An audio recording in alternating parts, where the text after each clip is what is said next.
Brother Carl Gallups, it's a pleasure having you on these golden airways, but on Sunday, this past Sunday, was a very, very tragic day here in America. That was when a gunman down in Texas opened fire at a small church outside of San Antonio. That's down in Texas, of course, and he killed 26 people. I want you to talk to us about this situation.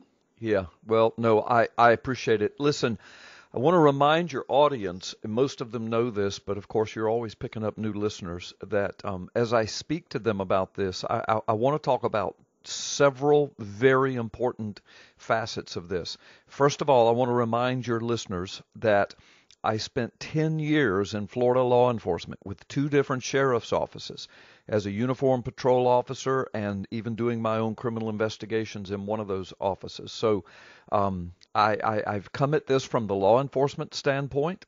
I have also been a pastor, a senior pastor of one church for 31 years, and was an associate pastor for several years before that in a large church out in New Orleans, Louisiana. So I'm now on the Gulf Coast, as I said, for 31 years as the senior pastor in one church. So now let me address this from all kinds of angles, from the social angle, from the spiritual angle, from the logistical angle, from the protection angle. I'll try to answer a few questions about that people ask about, should Christians carry guns? Should churches have guns and, people with guns in churches, etc. I know, let me just say, this is a different time we are now living in, Brother Carl. I am a very positive person. I'm a very upbeat person. Our church is happy and upbeat. It's powerful. It's spirit-filled. We don't sit around and moan and groan and focus on the negative. But we are smart as well. And one of the reasons we can be so happy is because we do protect ourselves very, very well. And I can give your listeners, perhaps you have pastors listening, perhaps church leaders, church members who are wanting to do something about church security where they are. I can give a lot of good advice today here in just the next few moments, and I can speak to small churches. Yes, even tiny churches can protect themselves, right all the way up to big churches. Some of our bigger churches, believe it or not, have no real security measures in place. So let me just say, it's a new day. It's a different day. We're not living 50 years ago in America. This is not Andy Griffith days and Father Knows Best and Leave It to Beaver. We're on the other side of 2001, 9/11. We're on the other side of the Las Vegas shooting and all of these church shootings and school shootings and Columbine and on and on and on. This is the new America, sadly. And it's been a long time coming, but it is still coming. Because by and large, we Americans, not maybe your listeners or you and me, Brother Carl, but our society, we've taken for granted our foundation, our history, our Judeo-Christian roots. We've taken for granted our First and Second Amendment rights. We've gone on about our lives just thinking it would always be the same and we would never have to fight for it. We would never have to sacrifice for it. We could just let somebody else do that. Well, in the meantime, the absolute leftist liberals have come into our nation. They've been here since the inception, but the last 50, 60 years, they've worked hard. Maybe the last 100 years, they've worked hard to turn this around to their favor, to this socialistic, communistic, anti-God society. And we're here, and we're getting even deeper into it. Maybe under the Donald Trump presidency, some things will turn around. We'll see. We've got a little freedom to turn it around, but if we don't, I fear it's just going to get worse, Brother Carl. But in the meantime, there's a real demonic, of course, outpouring around the world. We're living on the other side of the return of Israel. We're living in very prophetic days. And it shouldn't surprise us that there would be such vicious attacks on God, God's people, God's word, the churches, Christian worship. It shouldn't surprise us because at the base level, this is a spiritual thing. This is a demonic thing. All right. Now let's talk about it at the human level because this is where we live and this is where the hurt is. Let me just say to our listeners, statistically speaking, this probably won't happen in your church. Okay? Now, I'm saying that it's like winning the lottery, and I don't mean to be flippant about this, but I mean, the chances of lightning striking you as you're just walking down the street today, pretty slim. But it does happen. People do win the lottery, and lightning does strike people, and an active shooter, does go into churches from time to time. And this one was the worst one in U.S. history. It's the worst one. 27 people dead and dozens injured, and I mean half the church basically killed. They only had about 50 active members, I think, if I remember correctly. But the point is, the reason every church needs security systems, and I'll explain how to do that in a moment, is not because we live in fear, but because we have to be smart, Brother Carl, because 90% of crimes that take place in church are not active shooters. That's why I said the chance of somebody just walking in and start shooting at your church are very, very slim. But it does happen in some churches, as we have seen.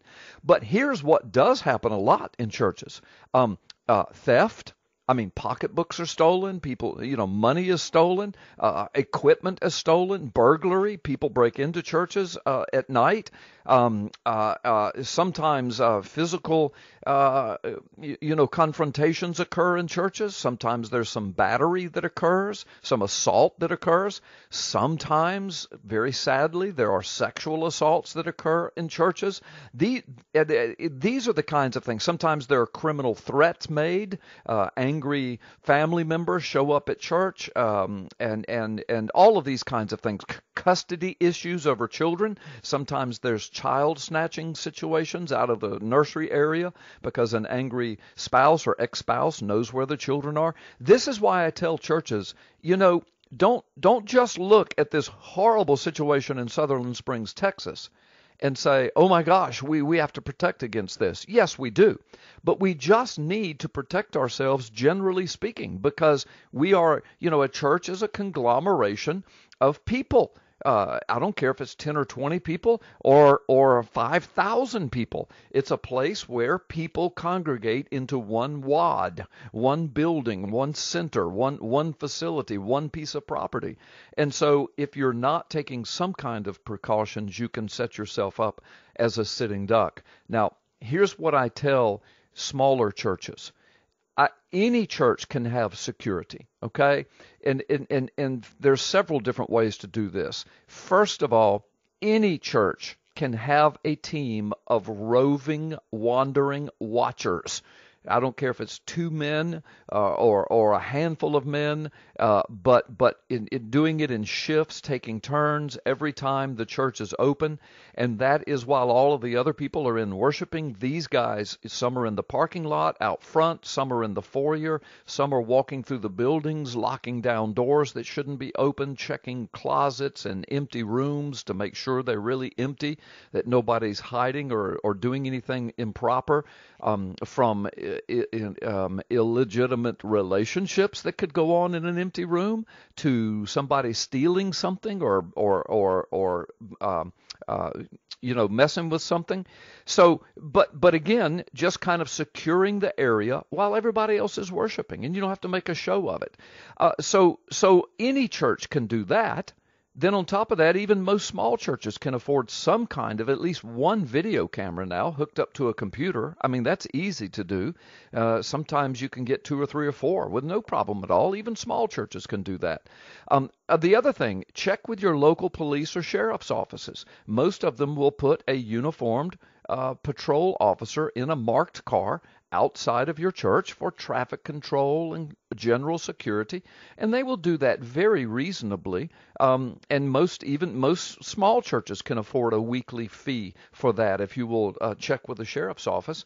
So those are some things. But now, as you get into larger congregations, Brother Carl, I tell churches, look, just go all out as much as you can. All right, my church, for example, it's not a mega church, but for our area, it's a very large church. We're kind of out in the middle of nowhere.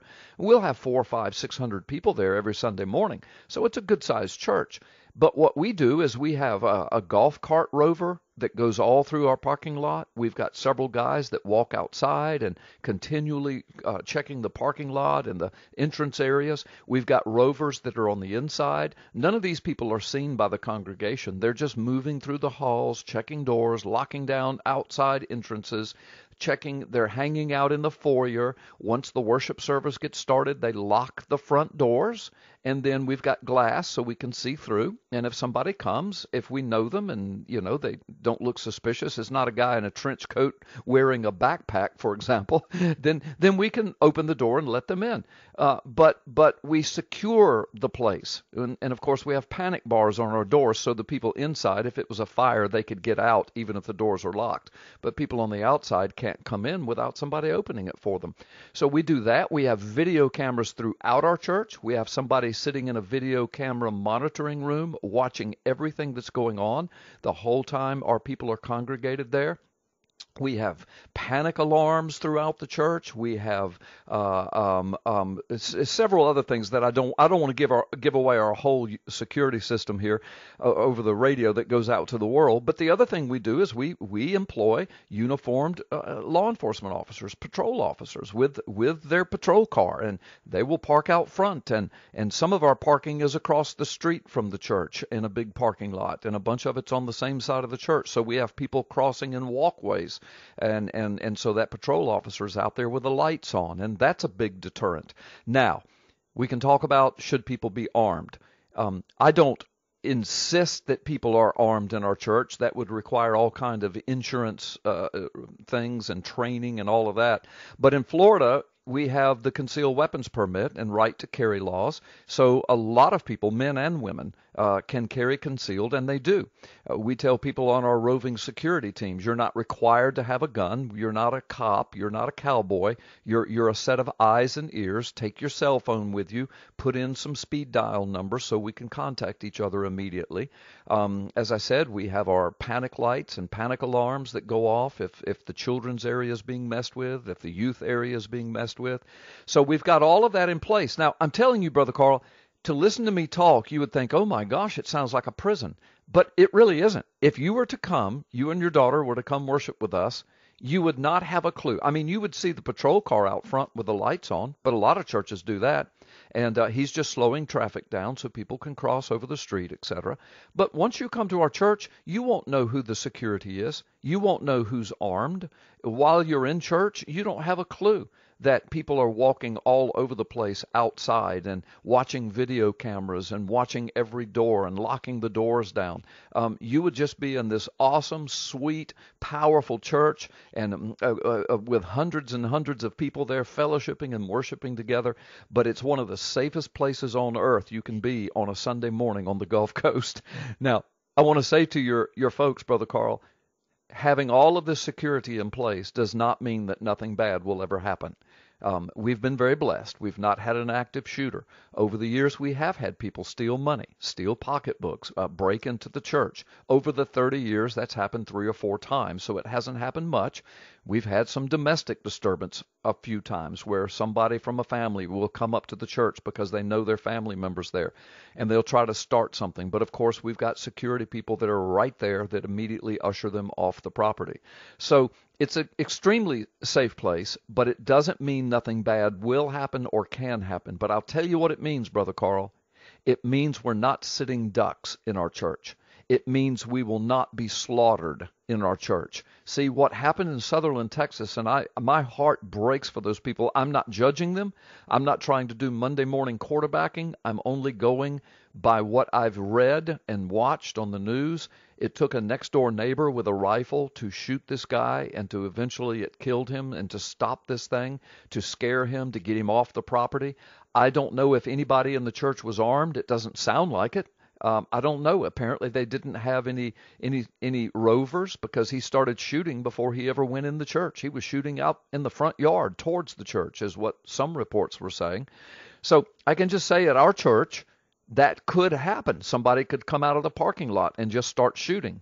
But he would be met by people outside that probably are armed and would shoot back. there's also a patrol officer there that would shoot back. If he made it inside, and I don't know how he could because the doors would be locked, but if he did, then we have people in the foyer area and wherever entrances are that could be opened. And so, and then if he got into the sanctuary, again, we've got people in there that are armed, including me. So, I'm telling churches and pastors, please, you have to take precautions. We're living in a different day. You don't have to be all militaristic and cowboy and don't act like you're a bunch of police officers. That'll get you in legal trouble. Just use your eyes, use your ears, communicate with each other, lock doors, watch video cameras, have a few people, and it's better if you have retired law enforcement or retired military. Let them carry concealed. So anyway, Brother Carl, there's so much we could talk about. I'm sure people have questions about turning the other cheek and, should we even worry about a gun in a church? But I'm just telling you, churches can be sitting ducks, and we are now living in an age where we're going to have to think, we're going to have to be smart, and we're going to have to be careful. I feel sorry for those states, Brother Carl, that still are encroaching upon our Second Amendment rights. There are a couple of states, for example, that it's against the law to have a gun in church unless the church approves it. Now, I live in Florida. In Florida, you can carry a gun in a church whether the church approves it or not. It has to be concealed. Nobody will know you have it unless you need it.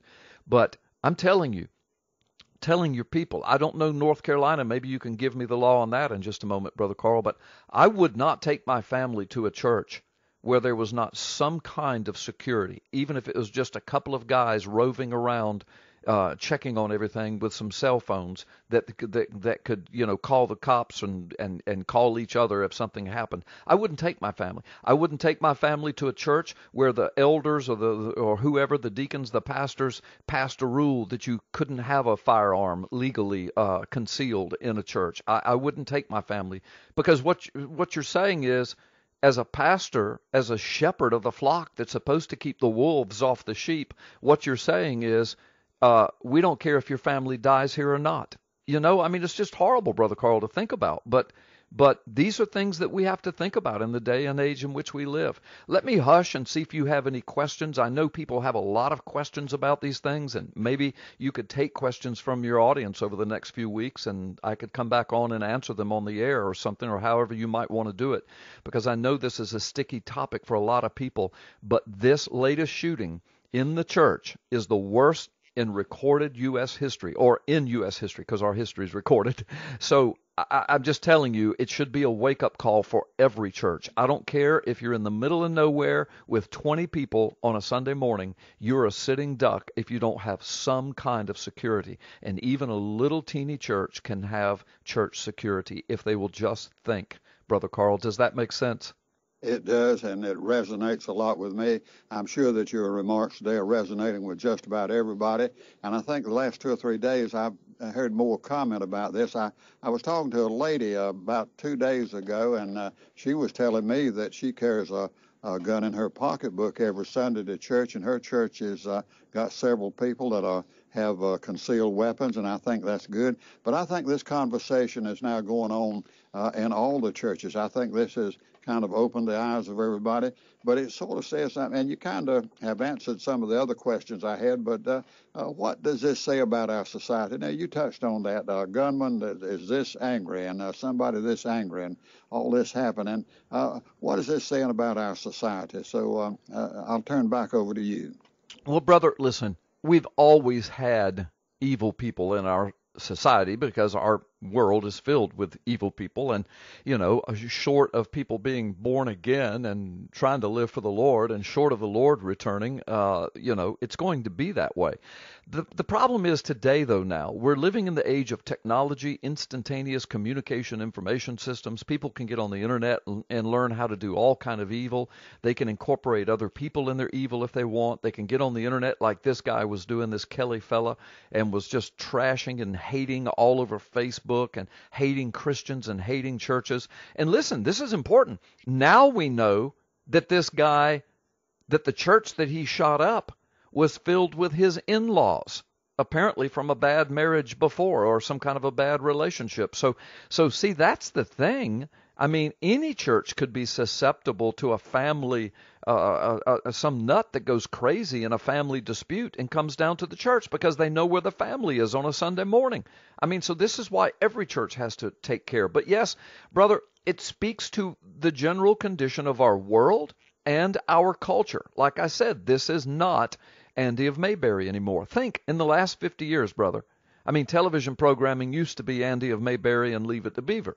I mean, but look what it is now. It's all manner of filth and sex and violence and cursing. It's just flowing with filth. And now we have the internet and all the sex and violence and filth and hatred in the last years of the Obama administration. And I'm not blaming Obama for this, but I'm just saying, you know, he was so divisive and racially divisive, and there's so much racial discord that's hanging over from that. Black Lives Matter, and the cops acted stupidly, and all of these kinds of things that have just flowed into our culture.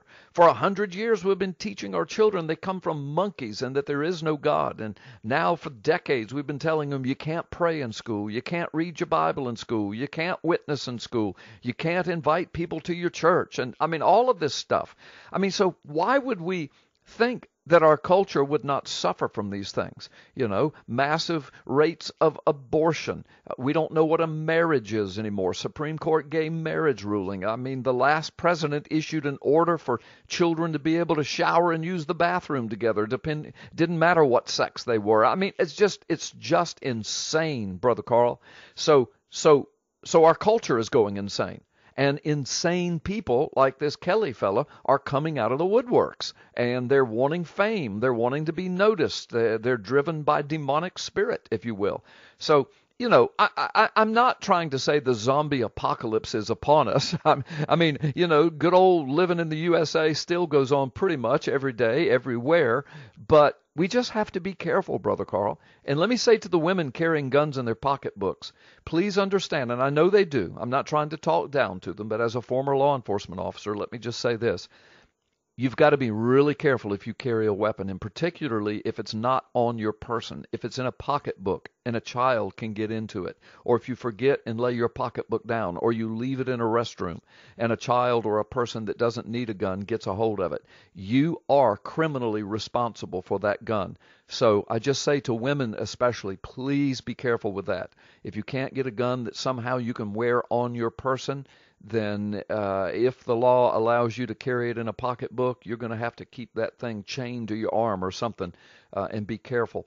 But I say to men as well who carry firearms, just because you have a firearm doesn't make you invincible. It doesn't make you a cop. It doesn't make you a military officer. It doesn't make you a fighting machine, and you are responsible criminally. If you pull it out when you're not supposed to, you could go to jail. If you shoot somebody that was not the criminal, even if it's an accident, you could be in all kind of trouble. It can change your life. Even shooting a bad guy. Listen, I've been shot at, and I've shot at people before as a deputy sheriff. It's not fun. It is horrific at times. I'm very blessed. I don't have PTSD, but here I am all these years later, and I can remember those situations very vividly. So this is not something to just say, well, I've got a gun, so everything's okay. No. Back in the Old West days, a lot of people died carrying guns. Just because you have a gun doesn't mean you're invincible. But it does mean that if a church has a good, logical security system in place, a reasonable, well thought out, you've got some good, responsible people that you can trust with firearms that don't act like cowboys, then you have a fighting chance. And more than likely, you will not be massacred by some idiot that walks in with a gun, Brother Carl.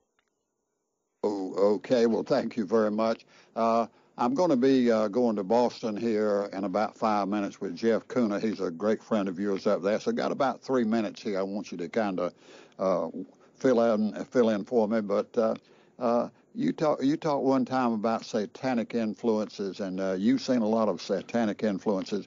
I think you've told me that there are more satanic influences today than you've ever seen before. Yes, absolutely. And listen, satanic occultic influences have been around since the beginning of time, no doubt. But again, we're living in the age of internet and cell phones, instantaneous communication information systems, and transportation, high-speed transportation. People can get together quickly now. You know, we drive down an interstate highway 70, 80 miles an hour. I mean, 100 years ago, we were still riding horses and carriages and wagons. So yes, more than ever, the demonic has its own stage and its way of reaching massive populations, and this is what is happening. It's a prophetic sign of the times in which we're living, Brother Carl. Yes. And by the way, please say hello to Jeff Cooner for me. He is a dear friend. Amen. Well, I think we've had a great broadcast today. I certainly plan to get in touch with you right away, and you and I have had a great relationship. And Pam. The Satanists wanted to install their own tribute, a pagan idol, on the Capitol grounds, right next to the Ten Commandments. Billions around the planet are witnessing a world in the grasp of sadistic spiritual darkness. This unholy alliance has infected our governments, our religious institutions, and our societies. The world appears to be unraveling. But can the evil behind these dark supernatural forces be defeated? Is everything playing out just as the Bible predicted it will in the final days? At last, you can know the answers to mankind's most urgent questions and learn your destiny among today's events in the new, unprecedented work taking the prophecy world by storm. Gods and Thrones, Nakash, Forgotten Prophecy and the Return of the Elohim by best-selling author, former decorated law enforcement officer, and senior pastor Carl Gallups. This changes everything. Available now wherever fine books are sold.